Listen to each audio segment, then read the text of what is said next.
Hi everyone. आपको ध्यान होगा लास्ट पार्ट के अंदर हम लोगों ने मोंगोडीबी अटलस टूल के बारे में पढ़ा था और अटलस टूल के ऊपर account, organisation, database, cluster, collection वगैरह सारी चीज़ें बना ली थी। सो इस पार्ट के अंदर हम लोग नोड जेएस को मोंगोडीबी से कनेक्ट करने वाले हैं और वो मोंगोडीबी कहाँ पे रखा हुआ है? अटलस टूल के ऊपर, यानी कि ऑनलाइन मोंगोडीबी को यूज़ करके देखेंगे इस पार्ट के अंदर। सो इसके लिए क्या क्या करना पड़ेगा? सबसे पहले हमें कनेक्शन मैथड्स चेक करने हैं, देन हम लोग मोंगोडीबी अटलस टूल का नोड जेएस के साथ कनेक्शन सेटअप करेंगे, थोड़ा बहुत कोड लिखेंगे कनेक्शन बनाने के लिए, टेस्ट करेंगे कनेक्शन को और कुछ डाटा वगैरह भी फैच करके देखने वाले हैं, कुछ इंपॉर्टेंट इंटरव्यू क्वेश्चंस डिस्कस करने वाले हैं। नोट्स, कोड और प्लेलिस्ट का लिंक आपको डिस्क्रिप्शन बॉक्स में मिल जाएगा। आजकल एक अच्छी जॉब मिलना बहुत मुश्किल हो चुका है। एक जॉब के लिए 10,000 से भी ज्यादा कैंडिडेट्स अप्लाई करते हैं। बट अगर आप भी जॉब सर्च कर रहे हो तो इसके लिए मैं आपको एक सोल्यूशन दे सकता हूँ। शार्पनर टेक आपके लिए एक जॉब रेडी ट्रेनिंग प्रोग्राम लेके आया है। इसके अंदर आपको बेसिक से लेकर एडवांस तक ट्रेनिंग मिलेगी, प्रोजेक्ट्स करने को मिलेंगे, मॉक इंटरव्यूज, रिज्यूमे में हेल्प, बहुत कुछ मिलेगा। और उसके बाद आपका कंपनीज में इंटरव्यूज भी करवाया जाएगा। और सबसे सही चीज ये है कि आपको पेमेंट जॉब लगने के बाद करनी है, और अगर आपकी जॉब कहीं और से लगती है तो आपको पेमेंट करने की जरूरत भी नहीं है। सो डिस्क्रिप्शन बॉक्स में मैंने लिंक प्रोवाइड करवा दिया है, वहां पे आपको नाम और आपका नंबर ऐड करना है, देन हमारी तरफ से आपको कॉल आएगा और बाकी की डिटेल्स आप वहां पे पूछ सकते हो। So check out the description box. सबसे पहले आपको कनेक्शन मेथड्स चेक करने के लिए यहाँ पे क्लस्टर्स पे क्लिक करना पड़ेगा। जैसे ही यहाँ पे आओगे आपको यहाँ पे कनेक्शन वाला बटन दिखेगा, इस पे क्लिक करना है। देन आपको यहाँ पे बहुत सारे ऑप्शंस दिखेंगे। हमें बेसिकली ड्राइवर चाहिए, कंपास, शेल वगैरह से हमें कनेक्ट नहीं करना, एक प्रोग्रामिंग लैंग्वेज से कनेक्ट करना है। इसलिए इसने बोला है कि आपके यहाँ पे मोंगोडीबी के नेटिव ड्राइवर्स मिल जाएंगे।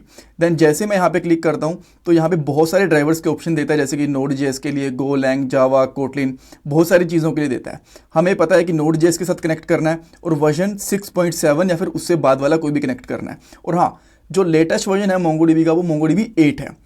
नाउ ये यहाँ पे रिकमेंड कर रहा है कि आप लोग मोंगोडीबी एनपीएम पैकेज का यूज कर सकते हो। एक बार मैं आपको मोंगोडीबी का एनपीएम पैकेज भी दिखा देता हूँ। इवन हम लोग इस कोर्स के अंदर पहले भी मोंगोडीबी एनपीएम पैकेज को यूज कर चुके हैं, जब हम लोगों ने लोकली मोंगोडीबी को कनेक्ट करा था नोड जेएस के साथ। सो सिंपली आपको यहाँ पे इस कमांड का यूज करना है ताकि आप लोग इस पैकेज को इंस्टॉल कर पाओ।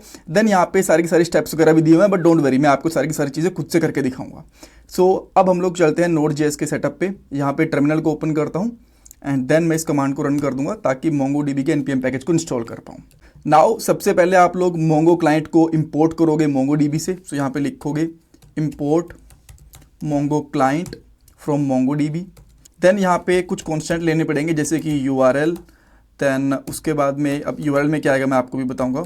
उसके बाद में एक और कॉन्स्टेंट ले सकते हो डेटाबेस नाम से, एक कलेक्शन, एक यहाँ पे कॉन्स्टेंट ले सकते हो बेसिकली कलेक्शन के नाम से, ऑलराइट, और एक कांस्टेंट और ले सकते हो क्लाइंट के नाम से। ओके, सो अब यूआरएल के अंदर क्या आएगा, यहाँ पे आपको आना है बेसिकली मोंगोडीबी के ऊपर। देन यहाँ पे जो आपको कनेक्शन दिख रहा है ना, इसको कॉपी करो, ये इस यूआरएल को, और इसके अंदर बेसिकली पेस्ट कर दो। देन आपको एक इसमें चेंज भी करना है छोटा सा, जो ये पासवर्ड वाला ऑप्शन है ना, डीबी पासवर्ड, इसको हटा के ये ब्रेसेस भी हटानी है आपको। एंड जो आप लोगों ने पासवर्ड रखा था लास्ट वाले पार्ट के अंदर, आपको ध्यान होगा हम लोगों ने पासवर्ड रखा था गूगल टेस्ट। ऑलराइट, सो आपको ये मेरे वाला पासवर्ड और यूज़र वगैरह यूज़ नहीं करना है, आपको खुद का यूज़ करना है, बिकॉज जब तक मैं ट्यूटोरियल्स बना दूंगा उसके बाद मैं इन पासवर्ड वगैरह को चेंज भी कर दूंगा। सो इसको यूज़ करने की कोशिश मत करना, खुद से अकाउंट क्रिएट करना आप। राइट, नाउ हमारे डेटाबेस का नाम क्या है, ये आपको सिंपली यहाँ से मिल जाएगा। इसको बंद करो, देन यहाँ पे ब्राउज कलेक्शन के ऊपर जाओ, और आपको ध्यान भी होगा वैसे तो लास्ट पार्ट के अंदर हम लोगों ने स्कूल नाम से एक डेटाबेस बनाया था। सो ये सैम्पल है, इसको कर दो बंद। यहाँ पे स्कूल नाम से एक डेटाबेस बनाया था, तो सिंपली आप यहाँ पे कर दो स्कूल।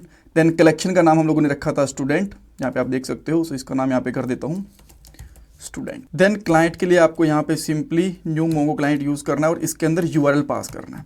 ठीक है, इसके बाद आप यहाँ पे कनेक्शन बना सकते हो। आपको सिंपली ये करना है क्लाइंट डॉट कनेक्ट, ये एक फंक्शन रहेगा और ये प्रॉमिस रिटर्न करता है, तो यहाँ पे आप देन यूज़ कर सकते हो। और देन के अंदर हम लोग एक कॉल बैक फंक्शन पास कर देंगे और यहाँ पे कंसोल डाल देते हैं, बेसिकली कंसोल डॉट लॉग करवा के कनेक्ट। इससे हमें ये पता चल जाएगा कि जो हमारा मोंगोडीबी है वो कनेक्ट हो चुका है। इसके आगे पीछे थोड़ा सा लगा देता हूँ इस तरीके से, ताकि थोड़ा क्लैरिटी से पता चले। नाउ ये करने के बाद आप कोई फंक्शन बना सकते हो। मैं एक फंक्शन का नाम रख लेता हूँ डीबी कनेक्शन। आप लोग चाहो तो कुछ और नाम भी रख सकते हो, कोई दिक्कत नहीं है इस फंक्शन का।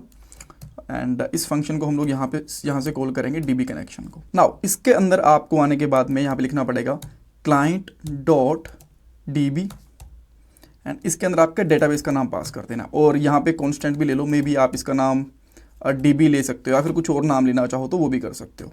उसके बाद एक कांस्टेंट ले लो, इसका नाम यहाँ पे कर लेता हूँ कलेक्ट रिजल्ट या फिर जो भी आपको नाम रखना हो, अगेन वही नाम आपका जो मन करे वो नाम रख सकते हो। देन यहाँ पे करोगे db डॉट कलेक्शन, और कलेक्शन का नाम हमारे पास कहाँ से आएगा, कलेक्शन वाले वेरिएबल से, यहाँ पे हम लोगों ने ऑलरेडी बता रखा है, राइट। देन इसके बाद में आप एक और कॉन्स्टेंट ले लो, इसका नाम आप सिंपली ले सकते हो result. Then collection db dot find method, ताकि पूरा का पूरा डाटा आ जाए, और इसको आप यहाँ पे कन्वर्ट कर सकते हो टू एरे के अंदर, ताकि एरे के फॉर्मेट में आपको डाटा मिल जाए। And now console dot log करवा दो रिजल्ट को, एंड अब इस फंक्शन को हम लोग रन करके देखते हैं। यहाँ पे नोड मून या फिर node, then index dot JS, and here we go. अच्छा, यहाँ पे इसने प्रॉमिस दे दिया, रिटर्न कर दिया। रीज़न इसका ये है बिकॉज ये जो कलेक्शन रिजल्ट डॉट फाइंड लिखा है ना, ये बेसिकली एक प्रॉमिस रिटर्न करता है। तो मैं यहाँ पे अवेट लगाऊंगा, एंड यहाँ पे भी हमें असिंक फंक्शन यूज़ करना पड़ेगा। अब मैं इसको सेव करता हूँ। Now you can see that पहले ये एक चीज़ कनेक्ट हो चुकी है, ठीक है। सो यहाँ पे ये हमारे पास रिजल्ट आ चुका है। ओके, सो रिजल्ट ये आ गया। एक बार के लिए हम लोग एक न्यू एंट्री यहाँ पे करके देख लेते हैं, और देन देखेंगे कि दोनों के दोनों जो अपडेटेड डाटा वो भी यहाँ पे आएगा कि नहीं आएगा। वैसे तो डेफिनेटली आएगा, बट टेस्टिंग के हिसाब से हम लोग करके देख लेते हैं। यहाँ पे इसका नाम यहाँ पे करता हूँ नेम, और इसका नाम कर देता हूँ पीटर। एक न्यू फील्ड यहाँ पे ऐड करूँगा, इसका नाम सिंपली कर दूंगा मैं as, let's say 40, and last one यहाँ पे कर दूंगा email which is Anil, not Anil यार, पीटर करेंगे इस बार, peter@test.com। सो मैंने यहाँ पे इंसर्ट कर दिया।